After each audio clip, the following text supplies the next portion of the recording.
Alliance presents live Delta IV launch coverage. At Space Launch Complex 37, the Delta IV rocket is fueled and ready to launch GPS-2F-9, the ninth next-generation Global Positioning System satellite mission for the United States Air Force. Range, go for launch. Roger, go for launch. T-minus 3, 2, 1. Atlas engine ignition. Liftoff of the United Launch Alliance Delta IV Heavy rocket. This is Delta Mission Control at T-minus 4 minutes and holding. This planned 30-minute hold allows launch conductor Ed Kidda and the team time to address any final issues before proceeding with the terminal count. Today's 18-minute launch window opens at 2:36 p.m. Eastern Time. Good afternoon and welcome to Cape Canaveral Air Force Station. I'm Courtney Fritz and I'll be your commentator for today's launch. GPS-2F-9 delivery on orbit is scheduled to take place approximately 3 hours, 15 minutes after liftoff. And because of that long duration, we'll conclude our live coverage approximately 30 minutes after launch. Later in the broadcast, ULA's Matt Donovan will be answering your questions live from our Denver Operations Support Center. In the studio, I will be joined by Lieutenant Zach Peters from the Air Force GPS Directorate to discuss the capabilities of the GPS constellation. If you have a question about the Delta IV, please submit it via Twitter or Facebook using hashtag AskULA.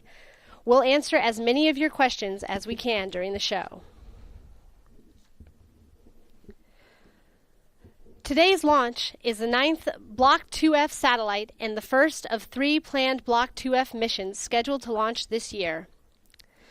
GPS, or Global Positioning System, is a space-based positioning system consisting of a minimum of a 24-satellite constellation providing navigation and timing information to military and civilian users worldwide. The signals are so accurate that time can be measured to within a millionth of a second, velocity within a fraction of a mile per hour, and location to within a meter. Built by Boeing, the next generation 2F series provides improved capabilities for military and civil users and a new third civil signal, L5, for commercial aviation and safety of life applications.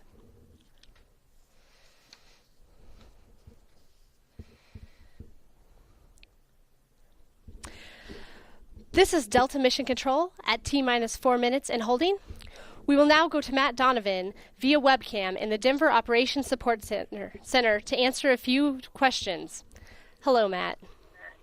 Hi, Courtney. Thanks so much. I'm really excited to be able to join you from snowy Denver, Colorado today. Behind me, you can see our Denver Operations Support Center, or as we call it, the DOSC, where our engineering team is preparing for the final preps for launch. In the DOSC, we have a lot of the system experts and our core engineering team here in Denver ready to support the team at Cape Canaveral Air Force Station during the pre-launch count, as well as what we have going on in the plus count, with help with any anomaly resolution and to verify the system performance and that we're ready to launch. I'm excited today to be able to take some of the questions that you've been asking on Twitter and Facebook with the hashtag AskULA tag. So let's get to some of your questions. The first question I've got is from @BradwayRE, and he's asking, what role does launch time play in the mission? ULA seems to launch at all hours of the day. And that's a very good question. I'll tell you, this is one of our favorite launch times, nice and in the middle of the afternoon. But the launch time is really dictated by orbital mechanics, with exactly where our customer needs to place the satellite as far as inclination and total orbit. We have a team that calculates based on the rotation of the Earth and other factors, including the performance of the vehicle, what's the right time of day to launch and what that right launch window is. We also use that to help dictate what the right orbit is, and so that helps us look at whether it's Vandenberg Air Force Base or Cape Canaveral Air Force Station, as it is today, for where we need to launch that vehicle to meet the customer requirements. So thanks for that question. Let's look at some other questions that have come in real quick. Patrick from Facebook asks, how difficult is it when scheduling a launch to calculate the window through satellites and space debris? So this is kind of a follow-on to the last question as far as how we find that right launch time. And that is becoming increasingly difficult. As most folks have heard, we continue to see a level of space debris that makes it a little bit more difficult to be able to navigate through all that stuff.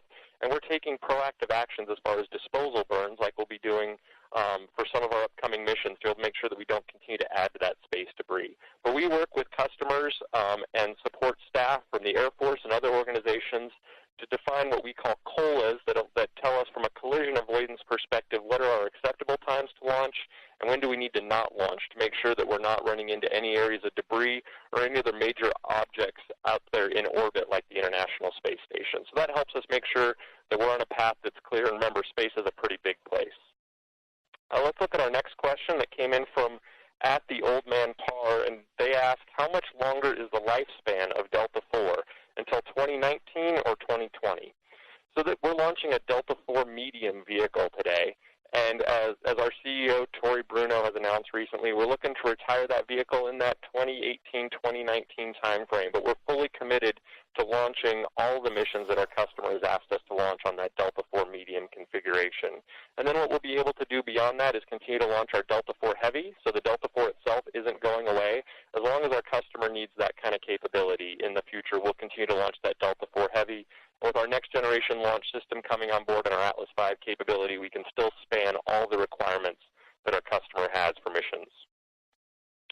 The next question that we got came in from at Gabby Chass, and they asked, what does the launch team in Denver do that's different from the team at the launch site, and could we launch without them? So this team here in Denver behind me, as I mentioned, contains a lot of our responsible engineers for the system. So they're there to support the small team that we send to the launch site, as well as the launch operations team that's processing us through the countdown and preparing us for launch today. So when we have any anomalies that come up during the count, we can use the expertise and capability of this team to support those folks, to get those resolved and to verify that we're ready to launch. And then also, as we're watching the mission with the telemetry that we get sent back from the vehicle real time, we're able to monitor the system performance and verify that everything's performing as it should to be able to deliver the mission. Our next question that came in was from at DanSpace77. And he asked, with the future retirement of Delta IV, is there any plans to put one on display anywhere, a rocket garden, maybe a museum?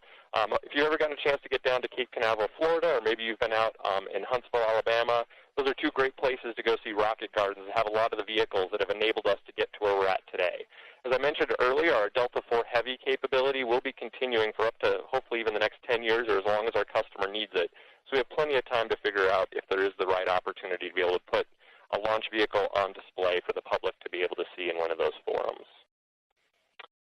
The next question that came in was from at C. Kriziak, and they asked, I've heard the second stage does something called a barbecue roll. What is that, and why is it necessary? So that's one of the slang terms that we use, a barbecue roll. So our Delta Cryogenic second stage, once we get into orbit, is exposed to the vacuum of space. And in the vacuum of space, you get extremely warm temperatures coming from that part of the vehicle that's exposed to the sun, and you get exceptionally cold temperatures for the parts of the vehicle that's hidden from the sun and just exposed to the cold vacuum of space.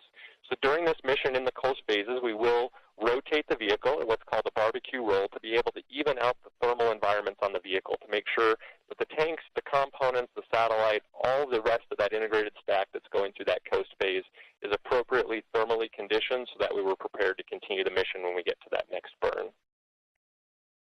And I've got just a couple more questions that we have here to get a chance to answer now.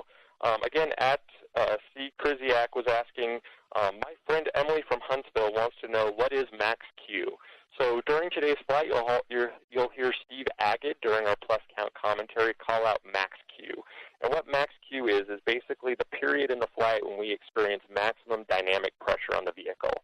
It's one of the most extreme environments that our vehicle and our payload has to fly through on its way to space. And so the reason that's important is that a lot of the components we test are verified to be able to operate in those extreme environments on our way up to space. And it's important that we get through that successfully and are able to move on to the follow-on phases of flight with a fully functioning vehicle. And the last question we'll take right now is from, again, at Bradway RE. And it's, how long does the Delta IV take to become supersonic, and is there a supersonic boom? So it's a good question. That actually ties back into the max-Q phase, is that that tends to be a period of phase where we start to go transonic and get to our max-Q phase of flight and then break the sound barrier. So the answer is yes, we do go through a supersonic regime. For this mission in particular, based on our profile, we're expected to hit that about 48 seconds after liftoff. And there will be a sonic boom, but it will be far enough away that you won't be able to hear it. So from that perspective, we won't be rattling any windows out of Cape Canaveral. So thanks a lot for those questions. I look forward to being able to come back later in the broadcast and answer some more of your questions. Remember to submit those to #AskULA. And why don't we send it back to Courtney in Florida.